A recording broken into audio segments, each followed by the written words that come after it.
भारत की स्वदेशी रक्षा क्षमताओं को बड़ी मजबूती देते हुए रक्षा अनुसंधान एवं विकास संगठन डीआरडीओ ने अपने नवीनतम लॉन्ग रेंज ग्लाइड बॉम्ब गौरव के सफल परीक्षण पूरे कर लिए हैं।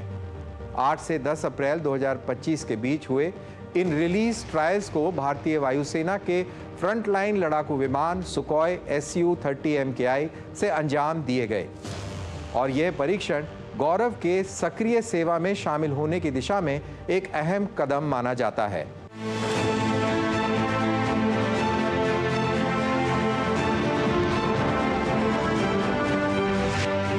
गौरव एक 1000 kilogram class air launch glide bomb जो डीआरडीओ द्वारा भारतीय रक्षा उद्योग भागीदारों के सहयोग से स्वदेशी रूप से विकसित किया गया है।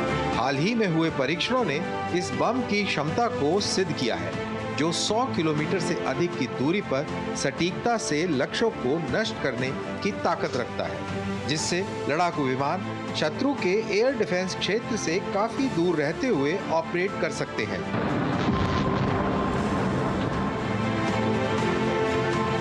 इन परीक्षणों में इस बम को सुखोई Su-30 MKI के विभिन्न हार्ड पॉइंट्स पर एकीकृत किया गया, जिसमें विभिन्न वॉरहेड कॉन्फ़िगरेशन शामिल थे।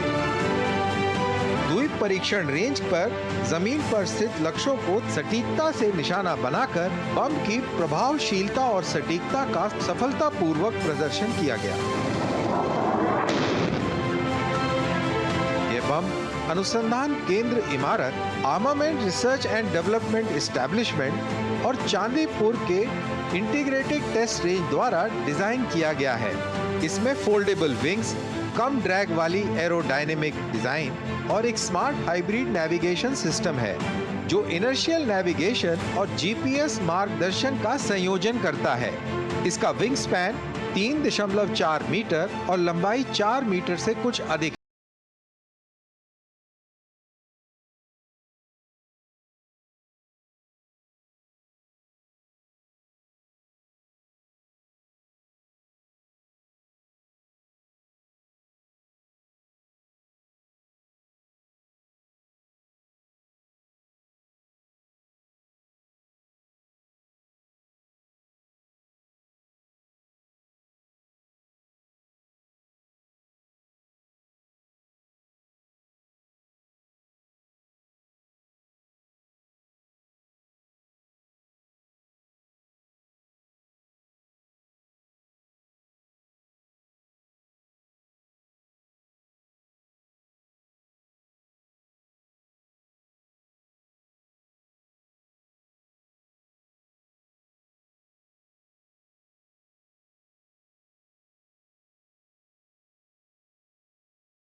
की स्वायत्तता को मजबूत करने का प्रयास कर रहा है। 100 किलोमीटर तक की रेंज ये सुनिश्चित करती है कि लॉन्च करने वाला विमान जैसे सुखोई Su-30 MKI दुश्मन के एयर डिफेंस क्षेत्र से काफी बाहर रहे, जिससे पायलटों और विमानों की सुरक्षा बनी रहती है। ये सीमा पर सटीक हमले के लिए आदर्श है, बिना एयर स्पेस का उल्लंघन किए लंबे समय तक, जैसे 2016 और बालाकोट शैली ऑपरेशन में किया गया था।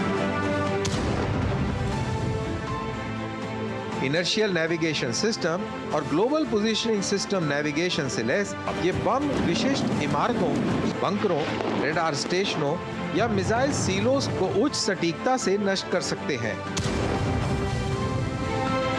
ये सर्जिकल स्ट्राइक के लिए महत्वपूर्ण है, जिनका उद्देश्य नागरिकों या अप्रत्यक्ष संरचनाओं को बिना किसी नुकसान के लक्ष्यों को सटीक रूप से नष्ट करना होता है। ये पेनिट्रेशन ब्लास्ट या फ्रेगमेंटेशन वॉरहेड के साथ भी लैस किए जा सकते हैं, जो विशेष रूप से underground bunker, command control centre और बाहरी तौर पर मजबूत दुश्मन के ठिकाने हैं। क्योंकि ये ग्लाइड बॉम्ब है, ये रिलीज के बाद चुपचाप और पैसिव ग्लाइड ट्रेजेक्ट्री का पालन करता है, जिससे इसे क्रूज मिसाइल या रॉकेट्स की तुलना में पता लगाना या इंटरसेप्ट करना अधिक कठिन होता है। क्योंकि ये डीआरडीओ द्वारा विकसित किया गया है, यह आयातित हथियारों पर निर्भरता को कम करता है। भारत की रणनीतिक आवश्यकताओं के अनुसार इसे अनुकूलित और अपग्रेड किया जा सकता है। भारतीय विमानों और रणनीतियों के साथ इसे एकीकृत करना आसान होगा। यह प्रोजेक्ट भारत की उन्नत हथियार प्रणालियों में बढ़ती आत्मनिर्भरता को दर्शाता है। इस परियोजना को Adani defence system and technologies, Bharat forge और कई एमएसएमईज जैसी निजी कंपनियों के सहयोग से साकार किया गया, जो रक्षा क्षेत्र में मेक इन इंडिया पहल की सफलता को उजागर करता है।